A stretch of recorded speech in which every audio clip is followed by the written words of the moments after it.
ఉంచినట్లయితే ప్రార్థనతో ప్రారంభించుకుందాం.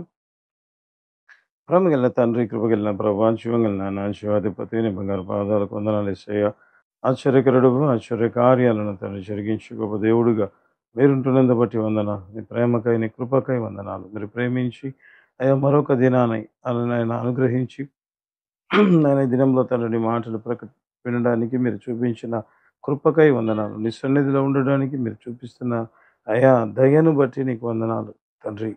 శ్రేష్టకరమైన అమూల్యమైన సమయాన్ని మీరే నీ ఉచిత కృప ద్వారా ప్రభా మీరు మాకు అనుగ్రహిస్తున్నందు బట్టి నీకే వందనాలు చెల్లించు తండ్రి. వినగల చెవి, గ్రహించగల మనసు ప్రతి బిడ్డకు దయచేసి మహిమ ఘనత ప్రభావములు కేవలం అయ్యా మీరు మాత్రమే పొందమని ఇంతటితో నడిపించు.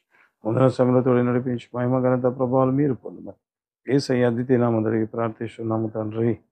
ఆమేన్, ఆమేన్, ఆమేన్. హల్లెలూయా. నిజంగా ప్రేమ వలన ఏ రీతిగా ఉంటుంది అంటే అనేక సార్లు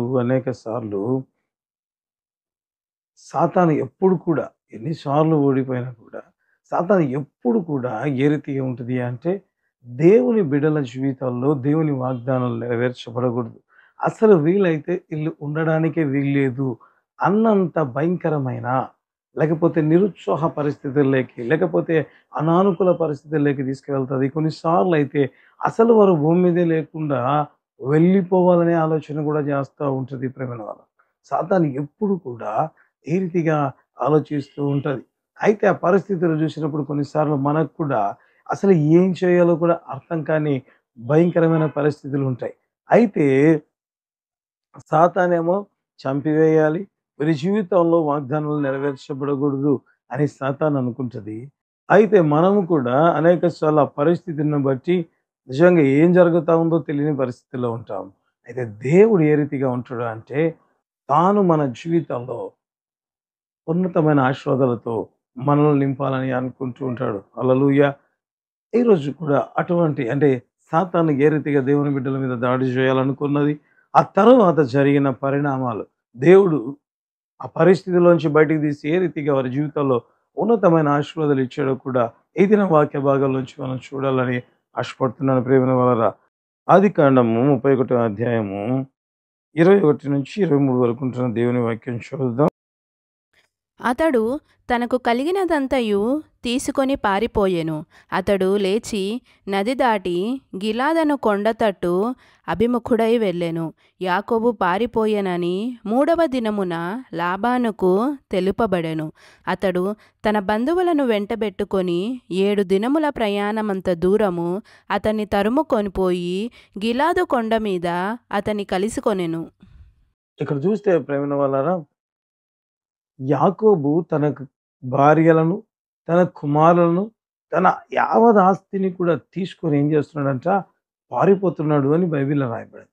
ఎందుకు అంతగా పారిపోవాల్సి వచ్చింది అంటే యాకోబు లాబాను గురించి తెలుసు ప్రేమ వల్ల. ఎందుకంటే తాను అనేక సార్లు తన జీతం మార్చింది. ఒకవేళ నాకు అనిపిస్తుంది రాహేలును పెళ్లి చేస్తానని 7 సంవత్సరాలు పని చేయించుకొని లేయానిచ్చిన వ్యక్తి ప్రేమ వల్ల. బైబిల్లో రాయబడి ఉంటుంది అనేక సార్లు నా జీతమును మార్చివేసిన వ్యక్తి. ఇప్పుడు ఆల్ ఆఫ్ ఎ సడన్ తాను ఒకవేళ తన ఆస్తితో వెళ్ళాలి అని అనుకుంటే అది వీలు పడదు. కాబట్టి యాకోబు ఏం చేస్తున్నాడు, పారిపోవడం ప్రారంభిస్తున్నాడు ప్రేమ వల్ల. అయితే బైబిల్ గ్రంథంలో రాయబడిన మాట లాబానుకు ఆ విషయం 3వ రోజు తెలిసిందంట. అయితే 3వ రోజు తెలిస్తే ఎవరైనా ఏమనుకుంటారో ప్రేమ వల్లరా, సరే వాళ్ళ ఆస్తి వాళ్ళు వెళ్ళిపోయారులే అని అనుకుంటారు. కానీ లాబాను ఆ రీతిగా చేయలేదు. తన బంధువులను వెంట పెట్టుకొని 7 దినములంత ప్రయాణము తరిమెను అని బైబిల్లో రాయబడింది. అంటే లాబాను మనుషులు ఎంత భయంకరమైన వ్యక్తో చూడండి ప్రేమ వల్ల. ఎంత భయంకరంగా ఆలోచిస్తున్నాడు. ఎవరిని తరుముతున్నాడు, సొంత అల్లుని. ఎవరిని తరుముతున్నాడు, తన కుమార్తెల భర్తను, లేకపోతే తన దగ్గర దాదాపుగా 21 సంవత్సరం పనిచేసిన వ్యక్తిని తరవడం ప్రారంభిస్తున్నాడు ప్రేమ వల్ల. అంటే అంతగా అన్ని సంవత్సరాలు పనిచేస్తే కూడా తన ఆశతో తను బయటికి వెళ్ళడం తనకి ఇష్టం లేదు. అందుకే తరవడం ప్రారంభించాడు. ఒకవేళ ఇంకొంచెం మనం నిజంగా లాబాను మనసులో ఏముంది అని అంటే కూడా ఆదికాండము 31వ అధ్యాయం 29వ వచనం చూస్తే అక్కడ క్లియర్‌గా కనపడుతుంది లాబాను మనసులో ఏమున్నది ప్రేమ వల్లరా. మీకు హాని చేయుటకు నా చేతనవును. ఇక్కడ చూస్తే ప్రేమైన వాళ్ళరా ఏ రీతిగా ఉంది లాబాన్ అంటున్నాడు, నీకు హాని చేయుటకు నా చేతనగును. అంటే ఎందుకు తరిమాడు? హాని చేయడానికే ప్రేమ. ఎందుకు పారిపోయాడు అంటే అసలు పంపీడు అని భయపడి పారిపోయాడు. ఇంకా బైబిల్లో చూస్తే అదే ఆదికాండం 31 అధ్యాయం 1 వచనంలో చూస్తే ఎంత భయంకరమైన పరిస్థితి ఉందంటే లాబానే ప్రాబ్లమాటిక్ అంటే ఇక్కడ 31 అధ్యాయం ఆదికాండం 31 అధ్యాయం 1 వచనం చూస్తే లాబాను కుమారులు మన తండ్రికి కలిగినది యావత్తును యాకోబు తీసుకొని మన తండ్రికి కలిగిన దాని వలన ఈ యావదాస్తి సంపాదించెనని చెప్పుకొనిన మాటలు యాకోబు వినెను. ఇక్కడ చూస్తే ప్రేమ వలన లాబానే ప్రాబ్లమేటిక్ పర్సన్ అంటే లాబాను కుమారులు కూడా కనీసం ప్రేమ వల్ల న్యాయముగా కూడా మాట్లాడడం లేదు. అంటే వారి ఆలోచన ఏ రీతిగా ఉంది. ఒకవేళ లాబాను అంటాడు, నీకు హాని చేటకు నా చేత నాకు అంటే తరుముతూ ఉంటే ఏ రీతిగా ఉంది, హాని చేయడానికే తరిమినట్లుగా మనం బైబిల్లో చూడడం ప్రారంభిస్తాం ప్రేమ వల్ల. అయితే నిజంగా ఒకవేళ లాభాలు తలంపులు ఏ రీతిగా ఉంటాయి, ఎవరికైనా మోసం చేయాలి, లేకపోతే వాళ్ళ ఆస్తిని మనం దోచుకోవాలి అంటే అది సాతాను తలంపు. ఇక్కడ సాతాను ఏమనుకుంటున్నాడంటే దేవుని బిడైన యాకోబు జీవితంలో అసలు యాకోబు జీవితంలో ఆశీర్వాదం ఉండకూడదు, లేకపోతే స్వతంత్రుడిగా ఉండకూడదు, లేకపోతే దేవుని వాగ్దానం అతని జీవితంలో నెరవేర్చబడకూడదు అని అనుకోవడం ప్రారంభించింది ప్రేమ వల్ల. అయితే దేవుడు కూడా ఏం చేస్తాడో చూస్తే అదే ఆదికాండము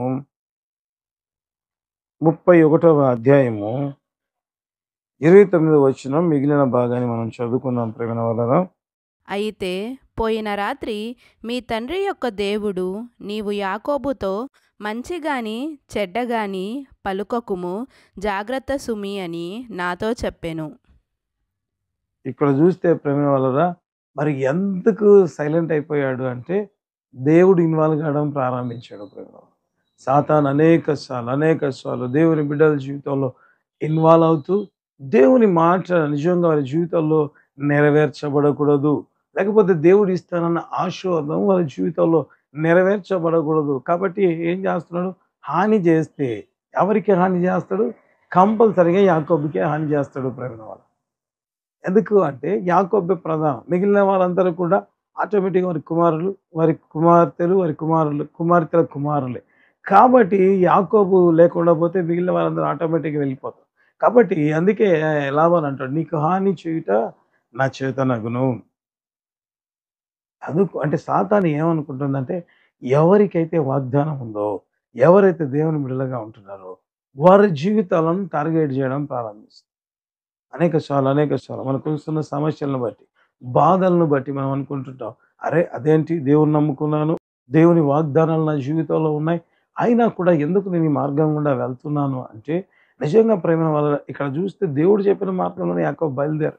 అయితే నాకు అనిపిస్తుంది సాతాను ఏం చేస్తాడు, వాగ్దానం నెరవేర్చబడకూడదు, లేకపోతే యాకోబుకి హాని జరగాలి, యాకోబుకి హాని జరిగి ఒకవేళ లాభాన్ని చంపితే నిజంగా ఏ రీతిగా ఉంటుంది అంటే యాకోబుకు దేవుడిచ్చిన వాగ్దానము నెరవేరకుండా వెళ్ళిపోతుంది.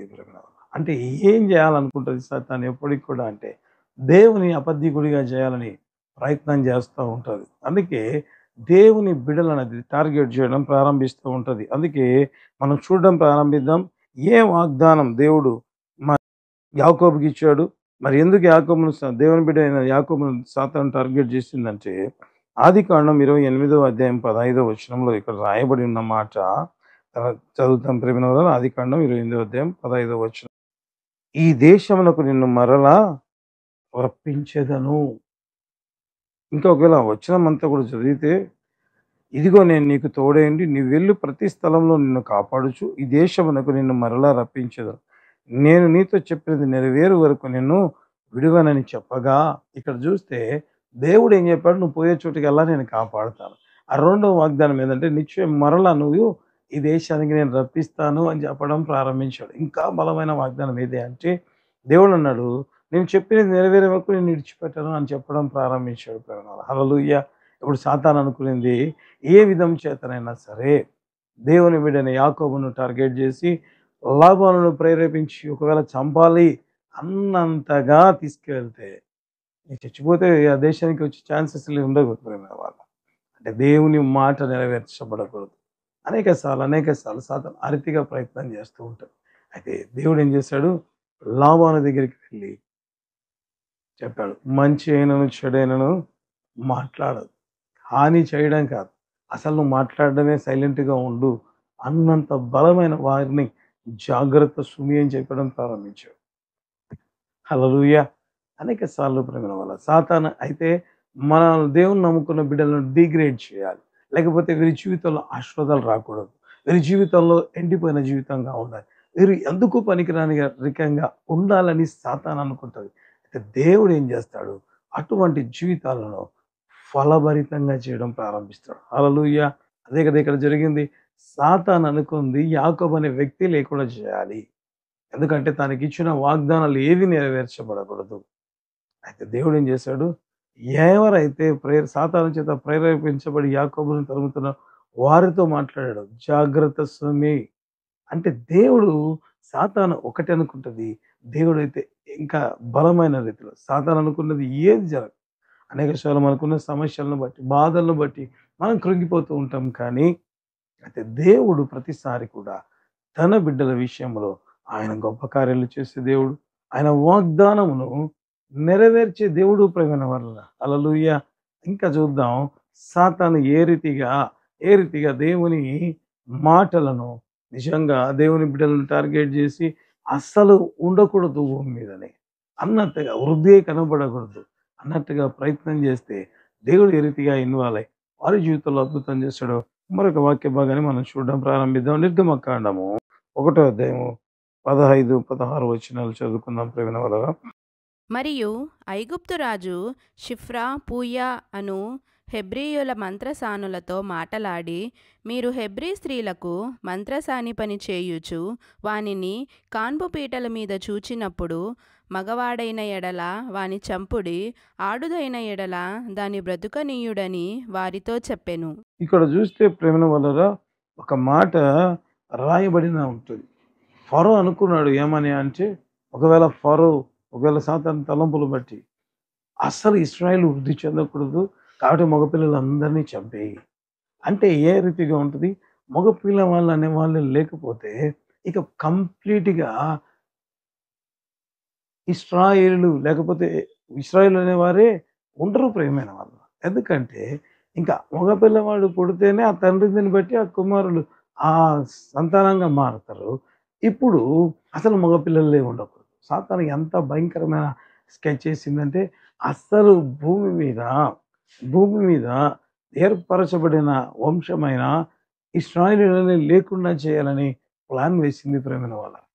అంటే ఎంత కోపమో అంటే అసలు ఎటు చూసిన పరిస్థితులు అంత భయంకరంగా ఉన్నాయి. ఇప్పుడు ఏమైనా ఇశ్రాయేలీయులు చేయగలరా అంటే ఏమీ చేయలేరు. నిజంగా చూస్తే నిస్సహాయ స్థితిలో ఉన్నారు చెప్పొచ్చు కూడా. ఎందుకంటే ఐగుప్తు దేశంలో ఇశ్రాయేలీయులు ఒక రకంగా బానిసలుగా అని అనలేం గానీ, ఒకవేళ బానిసలే ఎందుకంటే రాజు ఏం చెప్తే అదే చేస్తారు. రాజు వీళ్ళను ఏమాత్రం కూడా పట్టించుకునే పరిస్థితుల్లో లేడు. ఇప్పుడు ఆ రాజు చెప్తున్నాడు, ఈ వంశమే ఉండకూడదు, ఈ జనాంగమే ఉండకూడదు. సాతాను అనుకుంది కంప్లీట్‌గా తీసివేయాలనుకుంది.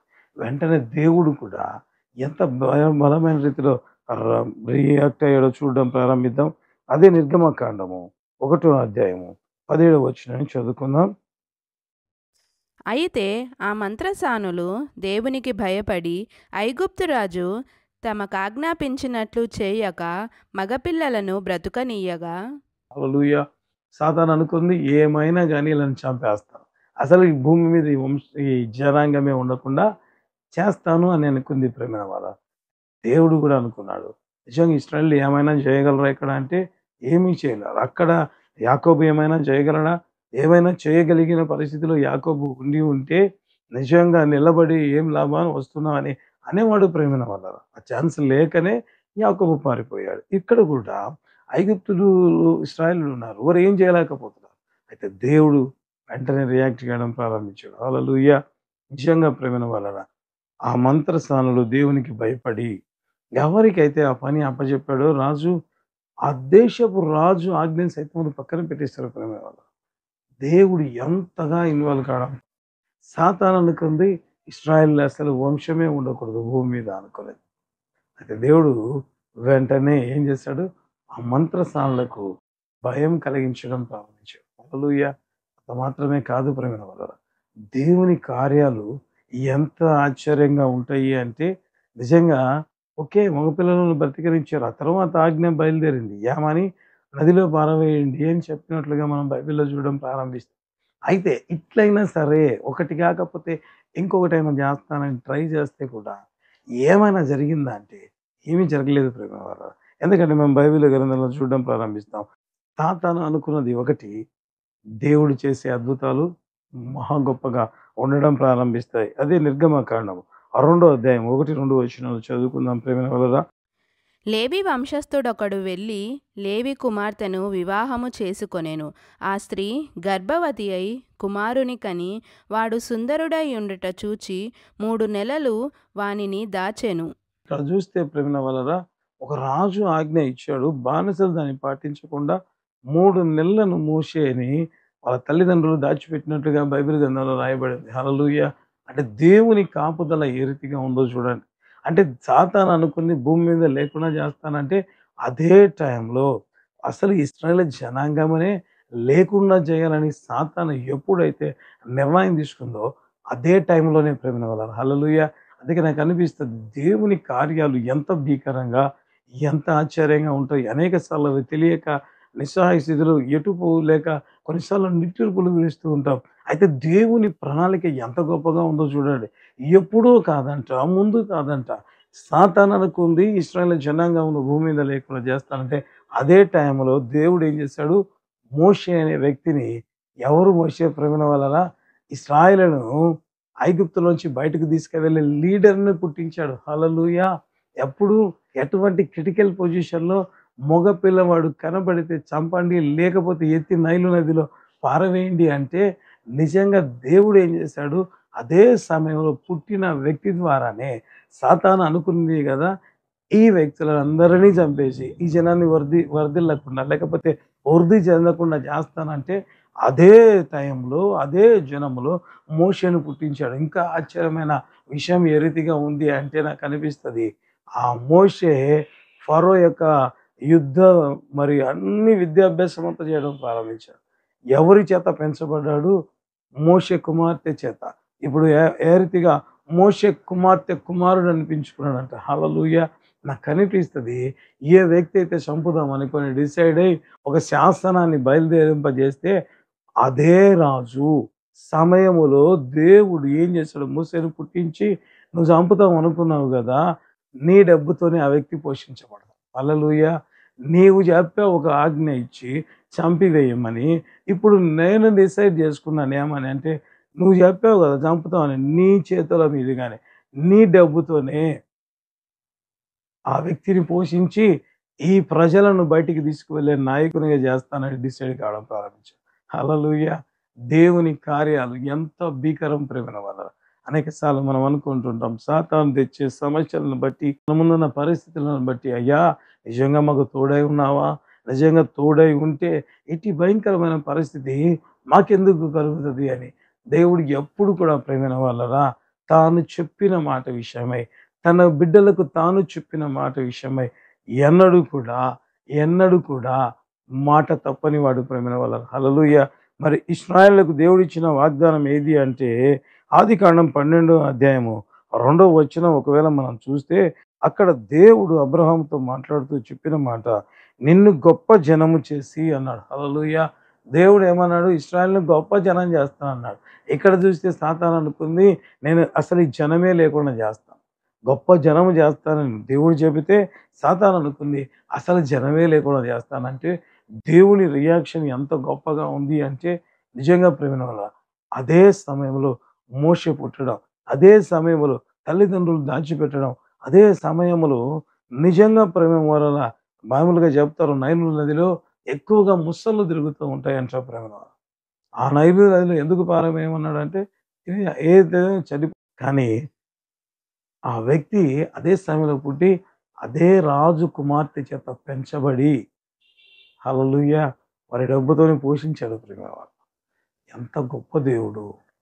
నిజంగా అనేక సార్లు మనం అనుకుంటుంటాం, మనకు వచ్చిన సమస్యలను, బాధలను బట్టి, అయ్యా! నిజంగా ఏంది ఇంత భయంకరమైన సమస్యలు మా జీవితంలో అంటే, దేవుడు ఏ రీతిగా ఉంటాడు అంటే, తాను చెప్పిన మాట తప్పేవాడు కాదు ప్రేమ వల్ల. హల్లెలూయా! నాకనిపిస్తది. గొప్ప జనం చేస్తారని ఆయన చెబితే, అసలు జనమే లేకుండా చేయాలని సాతాను అనుకుంటే, దేవుడు అనుకున్నాడు. ఇంతగా నువ్వు నిర్ణయం తీసుకుంటే, నా నిర్ణయం ఏ రీతిగా ఉంటది అని అదే రాజు దగ్గర, అదే సమయంలో ఒక వ్యక్తిని పుట్టించి, ఆ వ్యక్తి ఆ రాజు చేత నిజంగా డబ్బుల చేత పోషించబడి, అదే వ్యక్తి ఐగుప్తు దేశంలో ఉన్న నిజముగా ఇశ్రాయేలీయులను దాదాపు 5,00,000 పైబడి, ఒకవేళ 6,00,000 కాల్బలము బయలుదేరినని రాయబడి ఉంటది ప్రేమ 6,00,000. సో, ఇంత జనమును వృద్ధి చేసి బయటికి తీసుకెళ్ళాడు. హల్లెలూయా! ఎంత గొప్ప దేవుడు మన దేవుడు. అనేక సార్లు సమస్యలను చూచి, సాతాను తీసుకొచ్చే నిజంగా ఆ సమస్యలను చూచి మనం భయపడుతూ ఉంటాం ప్రేమ. కానీ ప్రతిసారి కూడా దేవునిదే విజయం. హల్లెలూయా! నిజంగా నాకనిపిస్తది. సాతాను ఎప్పుడు కూడా ఓడిపోయేవాడే. ఎప్పుడు కూడా సమస్య వచ్చిన ప్రతిసారి దేవుడు మాత్రమే మహిమపరచబడతాడు ప్రేమ. హల్లెలూయా! ఎవరి జీవితంలో? దేవుని బిడ్డల విషయంలో. ఎందుకంటే నిజంగా శిష్యులు యేసు ప్రభుతో కూడా వెళ్తూ ఉన్నప్పుడు బైబిల్‌లో రాయబడి ఉంటది. ఆ దోణి మీద అలలు గొప్ప తుఫాను లేగింది. అలలు కొడుతూ ఉంటే బైబిల్‌లో రాయబడి ఉంటది. దోణిలో నీళ్ళు వచ్చేసాయంట ప్రేమ. అంత భయంకరంగా కొడతా ఉంటే నిజంగా నాకనిపిస్తది. సాతాను అనుకుంది అయిపోయింది వీళ్ళ కథ అనుకోని. అయితే ఏం జరిగింది? దేవుడు లేచి గాలిని, సముద్రమును నిమ్మలమని గద్దించగా నిమ్మలమయ్యాను. హల్లెలూయా! అది అనుకుంది వీళ్ళను భయభ్రాంతులు చేయాలి. అది అనుకుంది నిజంగా నా శక్తి ఎంతో చూపిద్దాం అనుకుందో ఏమో మనకు తెలీదు కానీ. అయితే దేవుడు ఏం చేశాడు? ఆ శ్రమలో కూడా ఆ శ్రమలో కూడా తన శక్తి ఎంతో చూపించడం ప్రారంభించాడు. హల్లెలూయా! అనేక సార్లు మన జీవితంలో మనం అనుకుంటూ ఉంటాం. సమస్యలను చూచి, ఆ సమస్యలు తెచ్చిన పరిస్థితులను బట్టి, ఆ వ్యక్తులను బట్టి మనం భయపడే వారిగా ఉంటాం ప్రేమలో. అయితే దేవుడు ఏ రీతిగా రియాక్ట్ అవుతున్నాడు అంటే, మన మాటల్లో చెప్పలేనంత గొప్ప రీతిలో దేవుడు తన నామాన్ని మన జీవితంలో మహిమపరుచుకుంటున్నాడు. హల్లెలూయా!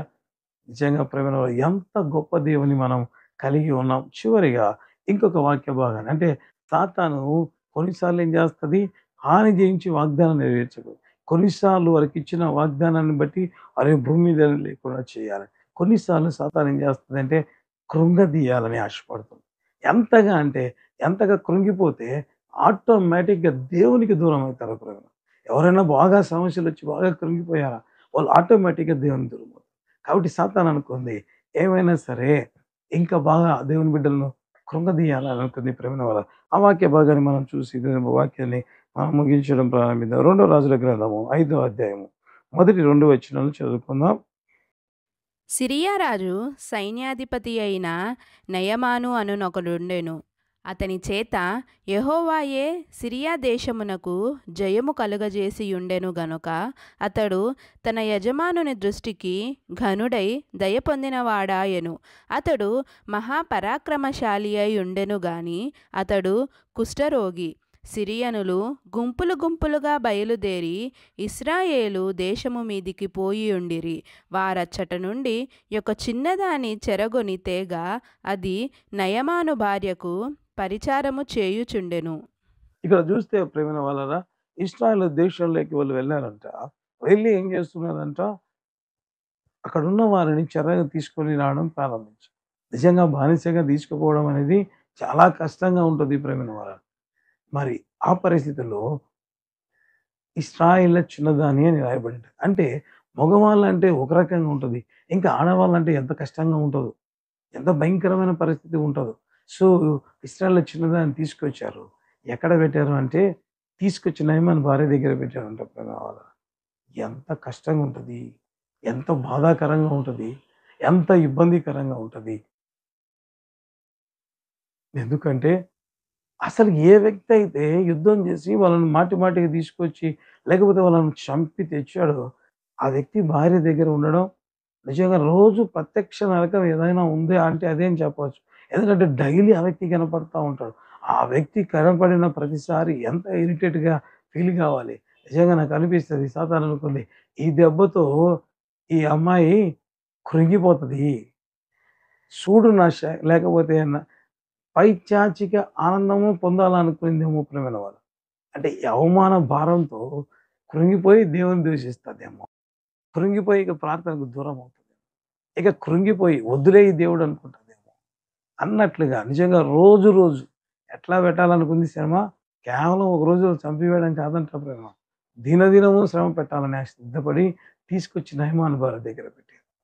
దేవుడు ఏం చేశాడు ప్రియమైన వాళ్ళ, బైబిల్ గ్రంథంలో చూద్దాం. అదే 2 రాజుల గ్రంథం 5వ అధ్యాయం 3, 4 వచనం చదువుకుందాం. అది షోమ్రోనులోనున్న ప్రవక్త దగ్గర నా ఏలినవాడుండవలెనని నేనెంతో కోరుచున్నాను. అతడు నా ఏలినవానికి కలిగిన కుష్ఠరోగమును బాగుచేయునని తన యజమానురాలితో అనెను.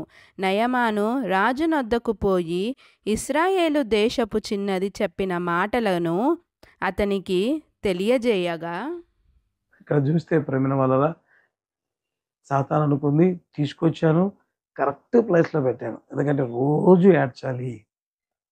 ఎందుకంటే మీ దేవుడు అంటాడు కదా, వాగ్దానం ఉంటది కదా, కీర్తనలు 121:3లో నిన్ను కాపాడువాడు కునుకడు, నిద్రపోడు.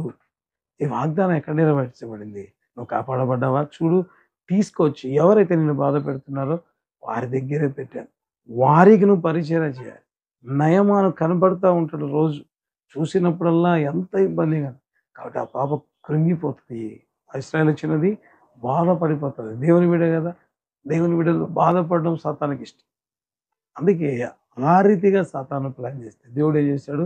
ఆ ఇశ్రాయేలు చిన్నది బాధపల్లా, కుమిలిపోలే ఆ వ్యక్తికి సువార్త ప్రకటించింది ప్రేమ. హల్లెలూయా! దేవుని కార్యాలు ఎంత ఏ రీతిగా ఉంటాయి. సాతాను ప్రతిసారి అనుకుంటూ ఉంటుంది ఏమని, వీరి జీవితం ఇంతటితో ఆగిపోతుంది. కానీ ఎప్పుడు కూడా ప్రేమైన వాళ్ళు, దేవుని నమ్ముకున్న బిడ్డలు, దేవుని వాగ్దానం పొందిన బిడ్డలు నిజంగా ఎప్పుడూ చచ్చిపోవడం కానీ, కృంగిపోవడం కానీ, హాని పొందడం కానీ జరగదు. ఎందుకంటే సాతాను అనుకునే మాటలు కాదు జరిగేది, దేవుడు చెప్పిన మాట. హల్లెలూయా! దేవుడు మనతో మాట్లాడుతున్నాడు. ఎన్నిసార్లు మనకున్న సమస్యలను బట్టి మనం కృంగిపోతున్నాం, బాధపడుతున్నాం. అయ్యో ఎందుకు ఇంత భయంకరం? ఎక్కడ కూడా ఆ పాప బయటికి వచ్చే ఛాన్సే ఉండదు ప్రేమ. అంటే స్వతహాగా సాతాను క్రియేట్ చేసిన ప్రాబ్లమ్స్‌లో ఎవరు కూడా వారి సొంత శక్తితో బయటికి రాలేదు. అయితే దేవుడు రియాక్ట్ అయ్యి అద్భుతం చేసే ఆ పరిస్థితుల్లోంచి విడిపించే దేవుడుగా తను తాను ప్రత్యక్షపరుచుకున్నారు తన బిడ్డల విషయంలో. హల్లెలూయా! అదే దేవుడు. మరి ఏ సమస్యతో మీరు బాధపడుతున్నారో, మరి ఏ ఇబ్బంది గుండా మీరు వెళ్తున్నారో, అయితే దేవుడు చెప్తున్నమాట, దేవుడు మీకు ఇచ్చిన ప్రతి వాగ్దానాన్ని నెరవేర్చడానికి సిద్ధముగా ఉన్నాడు. కాబట్టి ధైర్యం తెచ్చుకుందాం. చిన్నదాని విషయంలో, యాకోబు విషయంలో, అదే మాదిరిగా ఇశ్రాయేలు పక్షాన దేవుడు చేసిన కార్యాలు ఈ వాక్యం చూసిన ప్రతి ఒక్కరిలో దేవుడు చేయడానికి సిద్ధంగా ఉంటున్నాడు. సంతోషపడదాం. అన్ని సమస్యల నుంచి నిజంగా సాతాను అనుకున్నవి కాదు, దేవుడు అనుకున్నవి మాత్రమే జరుగుతాయి. సంతోషపడదాం. దేవుని వాగ్దానాలు ఉన్నాయి, వాటిని నెరవేర్చి దేవుడు సర్వశక్తివంతుడని నమ్ముదాం. వాగ్దానాన్ని పట్టుకొని ముందుకు వెళ్దాం. ఇది మన బలం గట్టి కాదు, ఆయన కృపను బట్టి దేవుడు అద్భుతాలు చేయబోతుండగా అనేక సార్లు మనం అనుకుంటుంటాం కదా, ఏమని, నేనే ఇక్కడ ఈ సమస్య నుంచి బయటపడి. అయితే మన బలం కాదు కదా, ఆయన బలం. కాబట్టి దేవుడు అద్భుతం చేయాలి. తల నుంచి ప్రార్థన. ప్రేమ కలిగిన తండ్రి, కృప కలిగిన ప్రభువా, జీవం కలిగిన ఆయన, జీవాధిపతి, నీ బంగారు పాదాలకి వందనాలు స్తోత్రాలు చెల్లిస్తున్నాం. ఆశ్చర్యకరంగా మీరు మాట్లాడిన ప్రతి మాటను బట్టి అనేక సార్లు సాతాను మా జీవితాల్లో కృంగదీయాలని, లేకపోతే మా జీవితాలను హాని కలిగి చేయాలని, అయా అనేక సార్లు భూమి మీద లేకుండా చేయాలని ప్రయత్నం చేస్తుండగా, అయా మీరు జరిగించిన గొప్ప కార్యాలను బట్టి నిజంగా నేను స్తుతిస్తూ ఆరాధిస్తూ మాయంపరుస్తూ అదే దేవుడిగా ప్రభావ మీరు మా జీవితాల్లో ఉన్నందు బట్టి మనం అయ్యా మేము సమస్యల గుండా వెళ్తున్నాము, బాధ గుండా వెళ్తున్నాము. అయ్యా ఈ సమస్య నుంచి నేను బయటపడే అవకాశమే లేదు అని మేము అనుకుంటూ ఉంటే నాయన తండ్రి, ఆశ్చర్యకరంగా మీరు ఇన్వాల్వ్ మీరు అద్భుతాన్ని చేయబోతున్నారని ప్రభువా, నీ బిడ్డలతో మీరు మాట్లాడినందు బట్టి నీకు వందనాలు. దర్శించండి, నీ కృప కలిగిన కార్యములన్నీ జరిగించమని ప్రార్థించి పరిశుద్ధాత్మ దేవ, ఎవరు తండ్రి ప్రకటించిన వాక్యాన్ని అద్భుతముల ద్వారా వాక్యాన్ని స్థిరపరచండి. అయ్యా, ఎవరైతే ఇటు మార్గం గుండా వెళ్తున్నారో వారందరి దగ్గరికి నాయన నీ వాక్యం వెళ్ళి ఉంటుండగా ఇక అద్భుతములు ప్రారంభించండి నాయన. ఇక అద్భుతములు ప్రారంభించండి నాయన. అయ్యా, ఇక అద్భుతములు మీరే ప్రారంభించుమని ప్రార్థన చేసి కూర్చున్నాం. ఏ రీతిగా యాకోబు విడిపించబడ్డాడు, తప్పించబడ్డాడు, ఏ రీతిగా ఇశ్రాయేలులు అయ్యా కాపాడబడ్డారు, వృద్ధి చెందారు తండ్రి. ఏ రీతిగా ఇశ్రాయేలు చిన్నది వారికే సువార్త ప్రకటించి అయ్యా తన దేవుని నామం మహిమపరిచింది. అదే రీతిగా నీ బిడ్డలు ఎవరెవరైతే ఇటు సమస్యలు ఉన్నారో వారి సమస్యలు అన్నిటి నుంచి నీ బిడ్డలు విడిపించండి నాయన. అయ్యా, సాతాను అనుకున్నవి కాదు, నా దేవుడు చెప్పినవి మాత్రమే జరుగుతుంది ప్రభువా వాక్యం ద్వారా ప్రకటించబడి ఉంటుండగా ఆ దేవుడిగా మిమ్మల్ని మీరు ప్రత్యక్ష పరచు కొనుమని ప్రార్థన చేసి మహిమ కలిగిన మా రాజా నీకే వందనాలు స్తోత్రాలు చెల్లించుకుంటున్నా. సంపూర్ణమైన అద్భుతాలు చేయండి నాయన. పరిశుద్ధాత్మ దేవుడు ఇప్పుడు బయలుదేరిన ఆయన తన బలమైన కార్యములు ప్రారంభించునుగాక, తన బలమైన ప్రారంభించునుగాక, విడుదల కార్యములు జరుగునుగాక. ఎంతమంది శాతాన్ని ఔచులో చిక్కబడి అయ్యా ఎట్లు వెళ్ళాలో దిక్కు తెలుసని స్థితిలో మేము ఉన్నామంటే మీరు ఇచ్చిన వాక్యపు వెలుగులో తండ్రి వారు బలం పొందునుగాక. అయ్యా, వారి జీవితంలో ఇప్పుడే మీరు ఇన్వాల్వ్ కండి ఆయన. అద్భుతములు జరిగించండి, అద్భుతములు జరిగించండి అయ్యా, అద్భుతములు జరిగించండి నాయన. సూచక క్రియలు మహత్కారముల బలము కనపరచు. ఈ బైబిల్ దినాల్లో ఏ దేవుడు సజీవుడుగా ఉండి అద్భుతాలు చేస్తాడో అదే దేవుడు నేటికి సజీవుడు కాదయ్యా. కాబట్టి నీ బలమైన కార్యాలు జరిగించు, అయ్యే అద్భుతాలు జరిగించండి. అదే రీతిగా విడుదలని బిడ్డలు పొందుదురుగాక నాయన. నీకు వందనాలు. అవమానించాలని ప్రయత్నం చేస్తున్నారా? అవమానించాలనుకున్న వారికే నాయన నిజముగా తండ్రి అవమానం కలుగునుగాక. బిడ్డల జీవితంలో సంపూర్ణముగా ఆశీర్వదించబడి దీవించబడుదురుగా. గర్భఫలం అనే దీవెన కోసం ఎదురు చూస్తున్న బిడ్డలు ఉంటున్నారు. అద్భుతం చేయండి ప్రభువా. అవమానాల గుండా వెళ్తున్న బిడ్డలను కనపడుతున్నారు నాయన. వారి అవమానములను దొరలించి వేయమని ప్రార్థిస్తున్నాను. అయ్యా, ఎన్నడూ వారి జీవితంలో అవమానం అనేది లేకుండా చేసి నీ నామాన్ని మీరు మహిమ పరచుకోనమని ప్రార్థన. ఏ విధులైతే అయ్యా మోకరించి కన్నీటితో ప్రార్థన చేస్తున్నారు నాయన.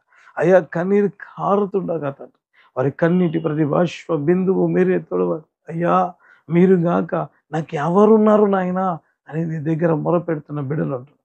వారి కన్నీటి ప్రతి బాష్ప బిందువు మీరే తొడచి మహిమ ఘనత ప్రభావం కేవలం మీరు మాత్రమే పొందుమని ప్రార్థన చేశారు. యేసయ్యా, బంగారు పాదాలకు వందనాలు. కోర్టు కేసెస్ తొలగించారు. అనేక మంది జీవితాల్లో జాబ్స్ కోసం ఎదురు చూస్తారు. అయ్యా, కొన్ని సమస్యలు కొన్ని సంవత్సరాలుగా వాళ్ళ జీవితాలలో ఉంటున్నాయి. మరి ముఖ్యంగా వారి తండ్రి జాబ్ విషయాలు అదే రీతిగా పెండింగ్లో ఉంటున్న ప్రాబ్లం సాల్వ్ చేయమని ప్రార్థిస్తున్నాను. అయ్యా, ఆత్మవరం ఆత్మప్రతి అయ్యా వృద్ధి పొందాలని ఆశపడుతున్న బిడ్డలు ఉంటున్నారు నాయన. వారి జీవితంలో సమృద్ధికరమైన ఆశీర్వాదం వృద్ధి కలగా చేయమని ప్రార్థన చేశాను. నీ బలమైన కార్యాలు మీరు పరిశుద్ధాత్మదేవ సంపూర్ణముగా నీ కార్యాలు జరిగించి అయ్యా గర్భఫలం పొందుకుని బిడ్డ చుట్టూ అయ్యా వారి గర్భం చుట్టూ నీ కంచె కాపుదలు సాధారణ ఏటి పరిస్థితులు ముట్టకుండును గాక చేస్తున్నా. ఇది అద్భుతం చేసి మహిమ పొందమని ప్రార్థించు. అదే మ్యారేజ్ జాబ్స్ అయ్యా మరొక్కసారి ప్రార్థించిన గర్భఫలం దీవెనిచ్చి మీరే మహిమ పొందు.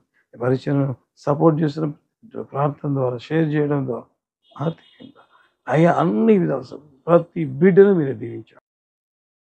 ఆయన ఏ బిడ్డలు ఏ ఆకార కొలది ప్రార్థన దీవించారు.